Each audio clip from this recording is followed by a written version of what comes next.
Nesse vídeo eu vou explicar o arquivo tcp.py, tá? Que vem junto com o primeiro trabalho. Então, tudo começa com essa classe servidor, né? Ela é construída, ela recebe aqui uma porta na qual o servidor vai escutar. E aí o que ela faz?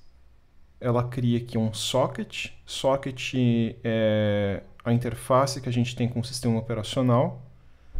Então, do protocolo TCP para baixo é implementado pelo sistema operacional.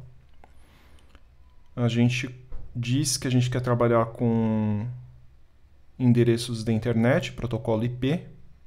Tá? No caso, é a versão 4. Se eu quisesse trabalhar com a versão 6, eu teria que colocar aqui AF INET 6. E a gente diz que a gente quer um fluxo de dados, né? Um stream é um fluxo de dados, um cano, pelo qual passam bytes, que é implementado justamente pelo protocolo TCP. Se a gente quisesse o UDP, que tem um modelo de funcionamento diferente, que a gente vai estudar mais para frente, colocaria aqui SOCDEGRAM. Essa linha aqui é opcional, mas ela ajuda bastante quando a gente está testando, pelo seguinte motivo. Depois que a gente mata um programa que está escutando em uma certa porta, se ele tiver recebido conexões, ele pode esperar um certo tempo até ele liberar essa porta para ser usada novamente, porque essas conexões podem estar num estado que ele ainda não tem certeza absoluta que fechou na outra ponta. A gente vai entender isso melhor quando a gente estudar o protocolo TCP. Enfim, isso aqui é uma conveniência para a gente ignorar esse fato, fazer o sistema operacional passar por cima disso e liberar para a gente sempre a porta, mesmo que tenha esse perigo de ter conexões pendentes aí ainda em uso. Facilita para a gente quando a gente está fazendo testes. É desencorajado o uso dessa opção aqui em códigos usados em produção, tá? Aí em seguida a gente amarra esse socket com uma certa porta.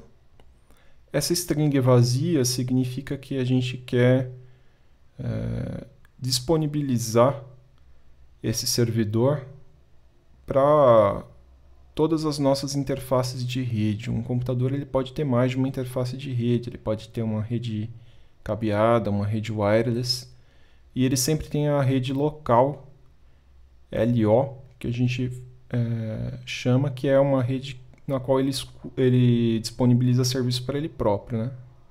No localhost, lá no 127.0.0.1. Aí em seguida a gente fala que ele pode começar a escutar nessa porta.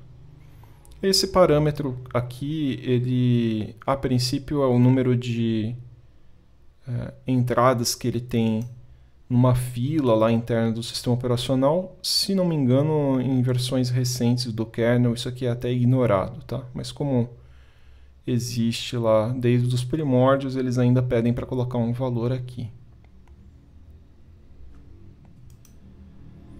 Bom, aí o que a gente pode fazer com isso? A gente pode registrar uma função para ser chamada sempre que tiver uma conexão nova querendo ser aceita. A gente pode também decidir se a gente vai aceitar ou não essa conexão.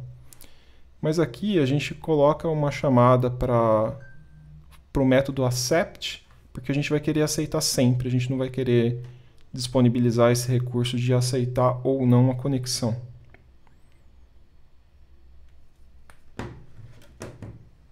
E aí a gente cria um objeto conexão com o resultado disso. O resultado disso vai ser um outro socket, tá?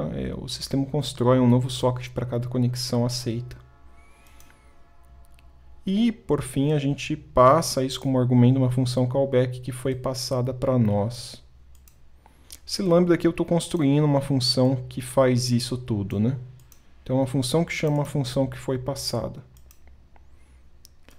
Aí aqui dentro dessa classe conexão, o que a gente faz, né? O construtor ele recebe o valor que é retornado do accept. Eu falei que é um socket, mas na verdade além do socket ele retorna também qual endereço IP e porta que estão conectando na gente, que a gente ignora. Esse underline é uma variável, é convenção no Python a gente jogar valores em underline quando eles não são usados. Poderia colocar qualquer nome aqui, só para seguir a convenção. E o socket a gente guarda aqui em self.s. Aí o que a gente pode fazer com a conexão? A gente pode registrar uma função para ser chamada sempre que a gente receber dados. A gente pode enviar dados. E a gente pode pedir para a conexão fechar. Como que a gente faz para receber dados? Então a gente registra aqui uma função para ser chamada sempre que tiver dados disponíveis. E daí a gente manda chamar a função que a gente recebeu aqui como argumento, passando o próprio objeto de conexão e passando dados recebidos do socket. Aqui é importante notar o seguinte, esse número que tem aqui dentro é o tamanho do buffer que vai ser usado para a recepção. O que ele faz basicamente? Ele vai fazer um malloc lá, ele vai alocar 8.192 bytes e daí, portanto, isso vai ser o tamanho máximo dos dados que a gente vai receber. Se de repente a gente tiver pendente lá 10 kilobytes, não vai ser suficiente para ler tudo. Então vai sobrar um pouco e essa função vai acabar sendo chamada de novo depois, mas não tem problema. É importante notar o seguinte, isso significa que vão ser lidos sempre 8.192 bytes? Não, isso é simplesmente o máximo que vai ser lido de uma vez só.